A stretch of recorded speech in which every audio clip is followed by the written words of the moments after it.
சந்தை முதலீடுகள் பற்றி பேசும்போது நம்ம அதிகமாக உபயோகிக்கிற வார்த்தை வந்து ட்ரேடிங் மற்றும் இன்வெஸ்டிங். இது ரெண்டுமே முற்றிலும் வேறுபட்ட ஒரு அப்ரோச். ஃபைனல் கோல் ரெண்டுலையுமே ஒன்று தான், பணத்தை நம்ம பெருக்கணும். இது ரெண்டுலையுமே பணத்தை பெருக்கிறது தான் ஃபைனல் கோல்.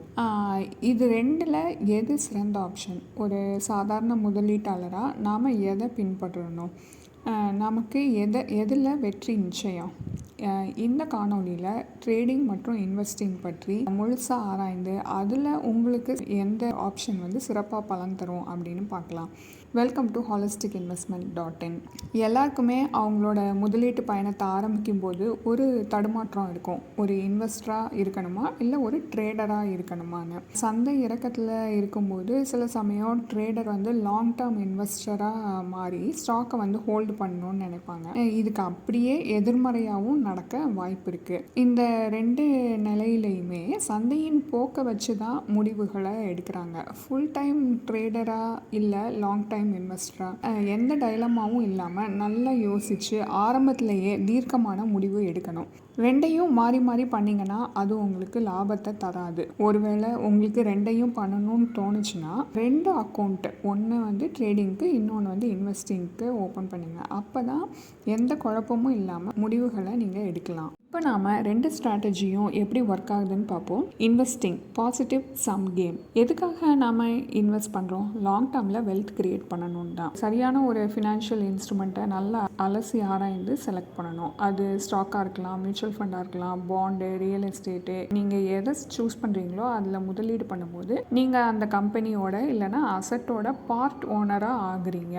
அந்த கம்பெனியோ அல்லது அந்த அசட்டோ காலப்போக்கில் வேல்யூ அப்ரிஷியேட் ஆச்சுன்னா அப்போ உங்கள் முதலீட்டோட மதிப்பும் உயரும். உதாரணமாக இப்போ உங்ககிட்ட ஐடிசி ஸ்டாக் வந்து ஒரு 1000 ஸ்டாக் இருக்குது. அப்போ அந்த கம்பெனியோட சேல்ஸ் ரெப்புடேஷன் உயரும் போது ஆட்டோமேட்டிக்காக ஸ்டாக் ப்ரைஸும் உயரும். அதனால் உங்களுக்கு பாசிட்டிவ் ரிட்டர்ன் கிடைக்கிது. Trading, negative sum game. Short டேர்மில் நடக்கிற மார்க்கெட் ஃப்ளக்சுவேஷனை பயன்படுத்தி அதன் மூலமாக லாபம் பார்க்குறது தான் ட்ரேடிங். உதாரணமாக நீங்கள் ஒரு ஸ்டாக்கை வந்து வாங்குறீங்க. நீங்கள் வாங்கின விலையை விட அதிகமான விலைக்கு விற்றா அது உங்களுக்கு லாபம். ஒருவேளை கம்மி விலைக்கு விற்றா அது உங்களுக்கு நஷ்டம். அப்போது இந்த சினாரியோவில் யாராவது ஒரு ஆளுக்கு தான் லாபம். அதனால் ட்ரேடிங்கில் ஒருத்தரோட லாபம் இன்னொருத்தருக்கு அது செலவாகவோ நஷ்டமாகவோ ஆகிடும். அப்போ ஓவராலாக பார்க்கும்போது லாங் டேர்மில் வெல்த் கிரியேஷன் இருக்காது. ஏன்னா இங்கே ப்ராஃபிட் வந்து ரீடிஸ்ட்ரிபியூட் தான் ஆகுது. மேலும் ட்ரேடிங்கில் முதல்ல நீங்கள் பணத்தை இழக்காமல் இருந்தீங்கன்னா தான் அடுத்து லாபத்தை ஈட்ட முடியும். அடுத்ததாக இந்த ரெண்டுலேயும் வெல்த் கிரியேஷன் எப்படி இருக்குன்னு பார்க்கலாம். முதல்ல இன்வெஸ்டிங்கில் ஃபண்டமெண்டல் அனாலிசிஸ் சரியாக பண்ணிட்டா ரிஸ்க்கு கம்மி. 2 விஷயம்தான் முக்கியம். சரியான ஸ்டாக்கை அல்லது மியூச்சுவல் ஃபண்டை பிக் பண்ணணும். அப்புறம் அதை லாங் டேர்மில் ஹோல்ட் பண்ணணும். அப்போ தான் அது லாங் டேர்மில் காம்பவுண்ட் ஆகி நல்ல ரிட்டர்ன்ஸ் தரும். இதில் மார்க்கெட் நாய்ஸ்க்கு இடமே இல்லை. நீங்கள் தொடர்ந்து சீராக முதலீடு பண்ணணும். ஃபண்டமெண்டல் அனாலிசிஸ் சரியாக இருந்தால் உங்கள் இன்வெஸ்ட்மெண்ட் வேல்யூ ட்ராப் ஆகாது. மியூச்சுவல் ஃபண்டில் உங்களுக்கு அந்த பிரச்சனையும் கிடையாது. ஏன்னா அனாலிசிஸ் பண்ணி ஸ்டாக் பிக் பண்ணுற வேலை மியூச்சுவல் ஃபண்ட் மேனேஜரோடது. அதனால் சிஸ்டமேட்டிக் இன்வெஸ்ட்மெண்ட் பிளான்னு சொல்லக்கூடிய எஸ்ஐபி மூலமாக தொடர்ந்து முதலீடு பண்ணால் wealth accumulation guaranteed. Crisil report படி லாங் டேர்மில் 10 வருடத்துக்கு முதலீடு பண்ணால் கண்டிப்பாக 1% கூட நஷ்டமடைய வாய்ப்பே இல்லை. இப்போது ட்ரேடிங்கில் வெல்த் கிரியேஷன் இருக்கான்னு பார்க்கலாம். நீங்கள் நிறைய ட்ரேடர்ஸ் சொல்லி கேள்விப்பட்டிருக்கலாம், ஷார்ட் டேர்மில் அதிகமாக வந்து ட்ரேடிங்கில் லாபம் பார்க்கலான்னு. ஆனால் ஒரு விஷயத்தை மறந்துடாதீங்க, கன்சிஸ்டண்ட்டாக லாபம் பார்க்குறது தான் ரொம்ப முக்கியம். அப்படி இல்லைன்னா ஒரு தப்பான ட்ரேடு இது நாள் வரைக்கும் நம்ம அடைஞ்ச லாபத்தை மொத்தமாக வழிச்சிட்டு எடுத்துகிட்டு போயிடும். சந்தையில் ஏற்படுற மாற்றத்தினால சில சமயம் எமோஷ்னலாக டிசிஷன் எடுத்தால் அது நஷ்டமாயிடும். அதனால் ஒரு தடவை அடைஞ்ச லாபம் அடுத்த தப்பான ட்ரேட்னால ஆஃப்செட் ஆகிடும். இந்த மாதிரி தொடர்ந்து நடந்ததுன்னா வெல்த் கிரியேஷனுக்கு வாய்ப்பே இல்லை. இப்போது அன்னோன் ஃபேக்டர்ஸை எப்படி ஹேண்டில் பண்ணுறதுன்னு பார்க்கலாம். இன்வெஸ்டிங், ட்ரேடிங் இந்த ரெண்டுலேயுமே சில எக்ஸ்டர்னல் ஃபேக்டர்ஸை நம்மளால் வந்து கண்ட்ரோல் பண்ண முடியாது. For example interest rate change, election result, இந்த மாதிரி நிகழ்வின் போது சந்தையில் ஏற்படுற போக்கை, அதாவது ஏற்ற இறக்கத்தை நம்மளால் ஓரளவு தான் சொல்ல முடியுமே தவிர எக்ஸாக்டாக என்ன பாயிண்ட்டை தொடும் அப்படின்லாம் நம்மளால் சொல்ல முடியாது. ஃபார் எக்ஸாம்பிள் ரீசெண்டாக நடந்த COVID-19 பிரேக் டவுன், அந்த சமயத்தில் முதலீட்டாளர்கள் ரொம்பவே குழம்பி போய் இருந்தாங்க. இப்போது இன்வெஸ்ட்மெண்ட்ஸில் பார்த்திங்கன்னா அன்கண்ட்ரோலபிள் ஃபேக்டர்ஸ்னால் ஏற்படுற மார்க்கெட் ஃப்ளக்சுவேஷன் உங்கள் இன்வெஸ்ட்மெண்ட் வேல்யூவில் சின்ன சின்ன ஏற்ற இறக்கம் இருக்குமே தவிர லாங் ரனில் எந்த பாதிப்பும் வராது. ஆனால் ட்ரேடிங்கில் ஷார்ட் டேர்ம் ஃப்ளக்சுவேஷனால் நஷ்டமடைய வாய்ப்புகள் அதிகம். அடுத்ததாக டேக்ஸ் இம்ப்ளிகேஷன். இன்வெஸ்டிங்கில் பார்த்தீங்கன்னா இன்வெஸ்ட்மெண்ட்டு விற்கும்போது மட்டும்தான் டேக்ஸ் பே பண்ணணும். ஹோல்டிங் பீரியடை பொறுத்து ஷார்ட் டேர்ம் கேபிட்டல் கெயின் இல்லைனா லாங் டேர்ம் கேபிட்டல் கெயின் பே பண்ணணும்.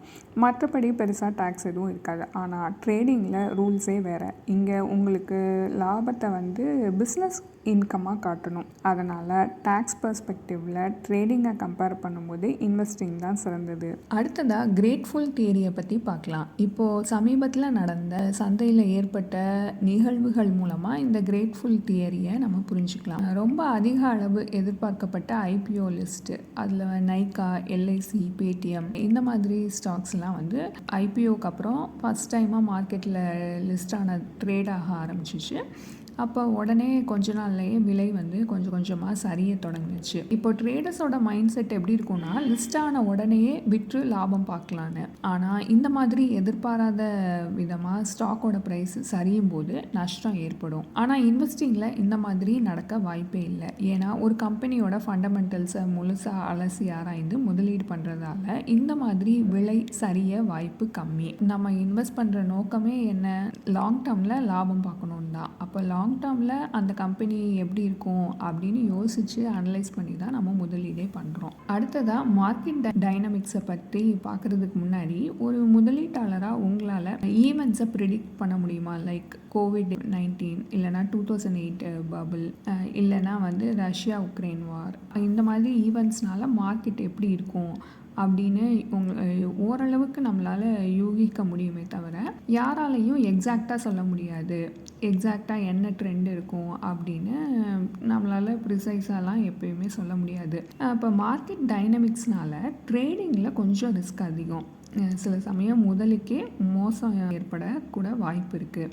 அதுக்கு பதிலாக நீங்கள் ரெகுலராக எஸ்ஐபி மூலமாக இன்வெஸ்ட் பண்ணும்போது மார்க்கெட் டைனமிக்ஸ்னால் எந்த பாதிப்பும் இல்லாமல் கோல்ஸை அச்சீவ் பண்ண முடியும். இவ்வளவு நேரம் நம்ம அனலைஸ் பண்ணதுலேருந்து நமக்கு என்ன தெரியுது? ட்ரேடிங்கை விட இன்வெஸ்டிங்கில் கேபிட்டல் லாஸ் இருக்காது மற்றும் நம்ம கிராஜுவலாக இன்வெஸ்ட் பண்ணுறதுனால கன்சிஸ்டண்ட்டாக நமக்கு ப்ராஃபிட் கிடைக்குது. ஒரு முதலீட்டாளராக அடுத்து நீங்கள் இப்போ என்ன பண்ணணும்? லாங் டேர்மில் க்ரோத் இருக்கான்னு பார்க்கணும், ஃபண்டமெண்டல்ஸ் நல்லா இருக்கான்னு பார்க்கணும்.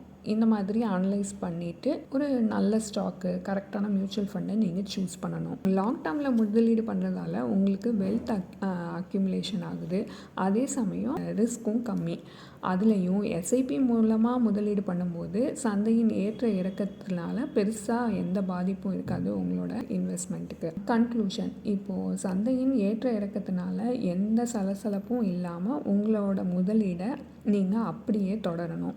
இதுதான் நீங்கள் கற்றுக்க வேண்டிய முதல் பாடம். சந்தையில் ஏற்படுற மாற்றங்களால் எந்த எமோஷ்னல் டிசிஷனும் எடுக்கக்கூடாது. அப்போ தான் லாங் டேர்மில் எல்லா பீரியடையும் கடந்து உங்கள் இன்வெஸ்ட்மெண்ட் போர்ட்ஃபோலியோ க்ரோ ஆகி இருக்கும். இந்த டாபிக் பற்றின பிளாக் போஸ்ட் எங்கள் வெப்சைட்டில் இருக்குது. லிங்க்கு டிஸ்கிரிப்ஷனில் கொடுத்துருக்கோம். இந்த வீடியோ உங்களுக்கு பயனுள்ளதாக இருக்குன்னு நினைக்கிறோம். உங்களுக்கு முதலீடுகள் பற்றி ஏதாவது சந்தேகங்கள் இருந்தாலோ அல்லது எங்களோட சர்டிஃபைட் ஃபினான்ஷியல் பிளானர் மூலமாக உங்களுக்குன்னு ஒரு பர்சனலைஸ்டு ஃபினான்ஷியல் பிளானிங் பண்ணணும்னு விருப்பம் இருந்தாலோ இந்த வீடியோவோட டிஸ்கிரிப்ஷன் பாக்ஸில் இருக்கிற 30 minute காம்ப்ளிமெண்ட்ரி அப்பாயின்மெண்ட் லிங்க்கை பயன்படுத்தி உங்களோட அப்பாயின்மெண்ட்டை ஃபிக்ஸ் பண்ணிக்கலாம். இந்த வீடியோ உங்களுக்கு பிடிச்சிருந்தா லைக் பண்ணுங்கள். மறக்காமல் எங்களோட யூடியூப் சேனலை சப்ஸ்கிரைப் பண்ணுங்கள்.